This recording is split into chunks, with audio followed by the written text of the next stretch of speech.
Hello friends. On result of voting in the Telegram group, most members are in need of marginal costing videos.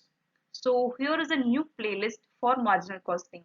In today's video, I am going to explain the difference between the variable cost and fixed cost. Fixed cost, the expenses that remains constant irrespective of the level of output. Fixed cost must be paid regardless of how much you produce or how much you sell. Even if there is no output or no sales, the fixed cost should be paid. For example, rent or salary. When it comes to variable cost, the expenses will always depend upon the volume of output. The costs that are directly related to the sales volume or the number of units produced is called as variable cost. If the number of units produced is increasing, then the variable cost will also increase. I brought you an example in order to make you understand clearly. Here are the data for 2 months, February and March. The volume of output is 3000 units and 5000 units. Supervisor salary is rupees 15,000 per month. Labor charge is rupees 2 per unit as per the industry norms. Labor expenses is rupees 6,000 and 10,000. Here you notice that from the increase in the number of units produced, it results in the increase in the total variable cost. But the supervisor's salary, that is the fixed cost, always remains unchanged. So from this table you got that total fixed cost will always remain unchangeable. That is the supervisor's salary will always remain unchangeable. Fixed cost per unit. Fixed cost per unit is nothing but the total fixed cost divided by the number of units produced. You get rupees 5.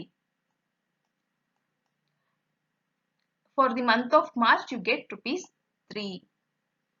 So, increase in the number of units result in the decrease in the fixed cost per unit.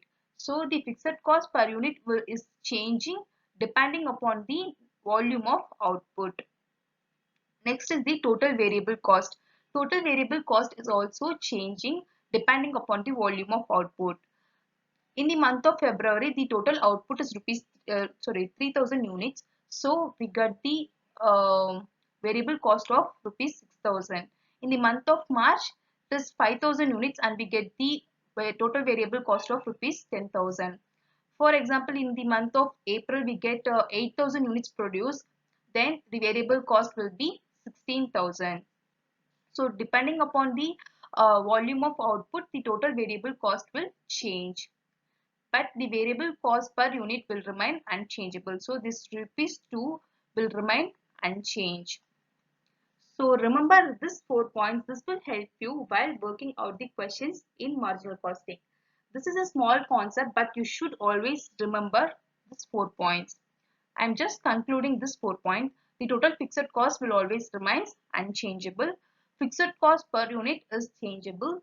Total fixed cost is changeable. So total variable cost is changeable and variable cost per unit is unchangeable. So likewise, there are many examples. For example, in case of a salesman commission, his commission is always depends upon the number of units he sold.